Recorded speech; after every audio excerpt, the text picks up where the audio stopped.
Hi everyone! Welcome once again here sa Bisaya Vlogger. Ato ipadayon ang primary needs sa woman.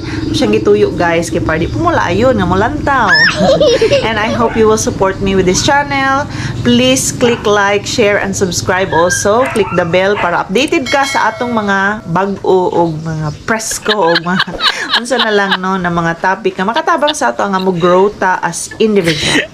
Okay, number one primary need sa woman is security. So ba na security?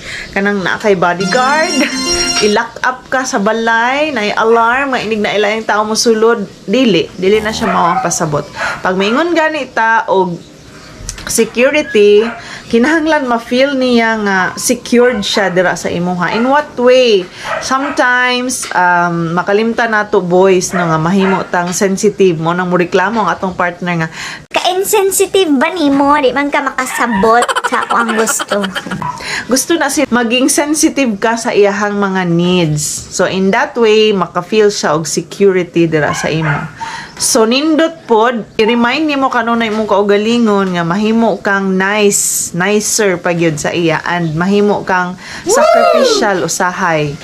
Sacrificial no kay ang mga babae actually ganahan kay mi nga magpaayos mi sa among mga kuko, sa among mga hair, kung nga unsa na among hair. Kinahanglan po na ipanahon nga kanang ato ang i-allow ng mga babae nga magpagwapa pud sila no, so mas maging sensitive ka kay da man nila makuha ang ilahang self-confidence sa una nga uyab pa with all the support no, pero pag maminyo na usahay ay Pero ay kasayang anong kwarta mo na lang ng ipagwapa-gwapa nga. Ang budget na karon. so tuguti pud siya nga once a while sa pag-istorya ato pud siyang i-allow nga magpagwapa no, suportaan nato na be generous, ayaw siya paundang nga kung naay mga time nga gusto siya magpagwapa siya, ayaw siya bawali, ayaw siya og dilii, no. It is one way of paghatag nimo og sakripisyo. Just like nga si Jesus po nang sacrifice. Ana gina siya mga bana. So, mao gyud nag-ingon na kung maibog ta no, just a thought kanang ako ang naano siya sa Facebook ba nga. Kanang usay maibog ka sa lain nga wife. Okay, may ko na siya uwa pag wife 60 wife. Happy kayo ang wife. Brag something maguna-una ka nga mangandoy ka nga kadto na lang unta imong ma-wife. Pero wala ba mo kabalo nga mahimo to siyang ning ato nga babae kay giatiman siya maayo sa iyang bana no,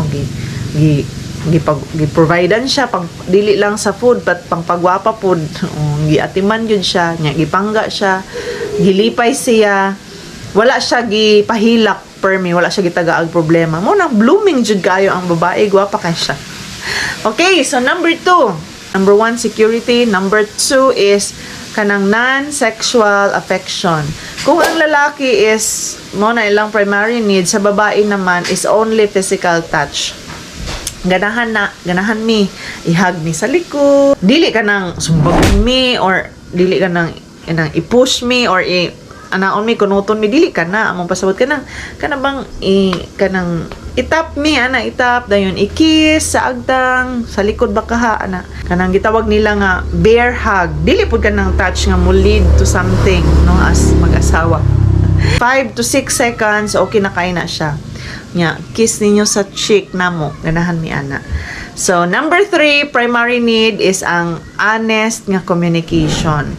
Matingala mo nga nung usahay lupig pa namo yung mga police and FBI no mag-imbestiga kay makulangan man mi sa inyuhang communication. Gusto mi with all the details inyuhang i-share sa amo kitay namoy lakaw unsay nahitabo didto kinsa inyong kauban nagunsa mo unsay inyong gikalingawan unsay mga activity nga bisan og unta na dili na mi mangutana inyo unta nang i-share mo na siya nga amo ang kalipay. Di ba ganahan kaayo mi ana kung ning ana. I don't know with all the other girls out there nga naminaw pero base ako inana akong ganahan. So comment pud mo kung inana pud mo mga babae if you agree with me.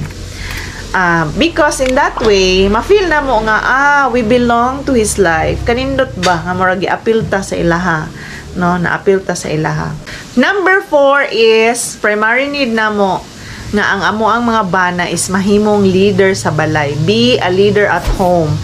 Gusto na mo nga dili lang kami ang magsigig tagaw-taw sa balay o magsigig sulti sa mga bata, magsigig og tudlo, but ang amo ang mga bana labaw sa tanan mo ojoy mag-lead sa family. Mo na siya mo ang pinaka-desire sa amo kasing-kasing nga dili lang sa finances, no, but ang mga bana is kanang i-love nila si God, si Jesus sa ilang tibuok yun na kasing-kasing aron nga malid po niya ang family niya in serving the Lord. Dili kay kanang pasagdan bitaw niya nga mapariwara ang mga bata, siya noon ang maguna-una nga dili makasimba, magkuan lang magsigira og inom, no, sana hindi ka matamaan. So, kung matamaan ka man, sana magbago ka na. It's our wish and makalipay na sa mga babae nga ilang mga bana is mo jud ang pinaka number 1 role model sa tibuok family. Siya ang kanabang ipakita gyud niya iyang pagka-head. Do dili man siya perfect, no, na ay mga we understand nga na ay mga lapses, na ay mga imperfections. Dili gyud ma-achieve ang amo ang standard usahay, pero as we see, kung makita na mo nga gapaning kamot na effort, then makabakadayig mi sa Ginoo ana, no, and makapasalamat mi da sa Ginoo. Let us all remember nga ang marriage is like a triangle. So ingon na siya triangle. So there are two people, mahimo silang closer together. If the two people mahimo silang closer to God, naa si God sa center, kanang sila po duha is mahimo po siyang closer together sila duha.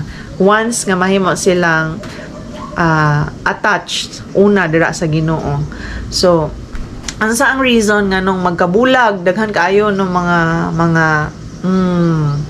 naay karon mga family, naay mga sa social media makita nato nga grabe ang mga bulag, mga mag-asawa nga mga unsa pa may kulang makainta nga nindot naman ilahang pamilya, nindot ang ilahang nindot kaayo ilahang nindot ilahang balay na sila'y car, na sila'y money and all, but nganong magkabulag man, it's because naay kulang sa ilahang family. Maybe wala nila na center si God sa ilahang relationship.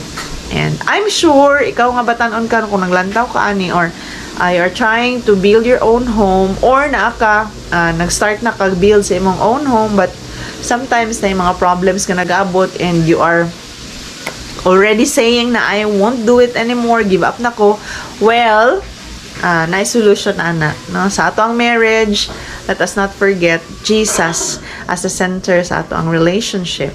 Naay mga lalaki or naay mga asawa karon nga dili sila gusto nga mga lagad ang ilahang partner sa Ginoo. Kanang mosimba, moapil og mga unsa na lang na activity, mga fellowship, kay murag magselo sila ba nga wala na ang time.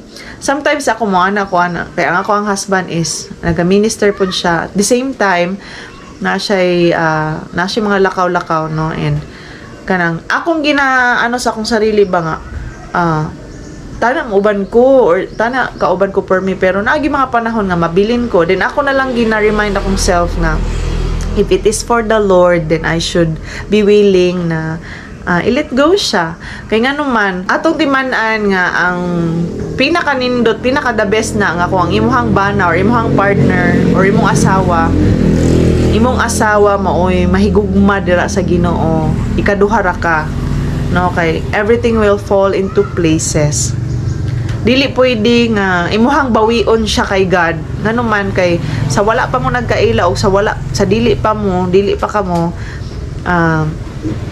mo na siya ang dapat, no, nga naa sila band ni God. Dili nimo siya pwede kuhaan ana nga right, no, to learn to know more, to serve God. Kay mo na siya ang pinakauna nga purpose nga nung naa na siya nag-exist.